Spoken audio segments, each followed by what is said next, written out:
Hey, ¿qué tal estáis, chavales? Estamos en un nuevo vídeo de FIFA 19 y estamos en el SBC de Márcate un partidazo. Tenéis este también en el canal, los acabo de grabar, los estoy grabando los dos a la vez. Y este nos dan por 7000 monedas un sobre de jugadores oro premium. Esta es la plantilla, como os digo, los jugadores de la Champions van a subir muchísimo. Y cuidado con estos dos, ahora voy a decir todas las plantillas, pero esperar a que os dé la explicación.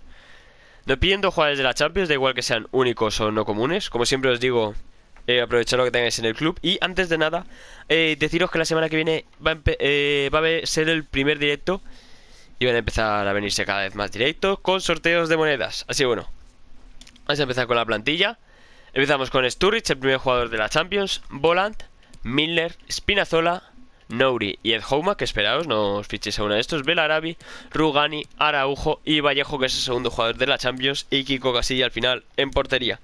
Lo que os quería decir es que estos MCDs, os diría que fichéis cualquier MCD, cualquier MC o MCO francés de la segunda división francesa. También podéis hacerlo en la primera, creo, pero no tiene por qué ser necesariamente esto. Lo que sí tiene que ser es que sean de la misma nacionalidad, para que os dé la química. Si tenéis cualquier jugador conceptual en el club, usarlo. Os lo recomiendo que lo uséis. Sí, bueno, esta sería la solución más barata. Dejad un muy buen like si os ha gustado este vídeo. Suscribiros si no estáis. Y nada, no me enrollo más. Y adiós.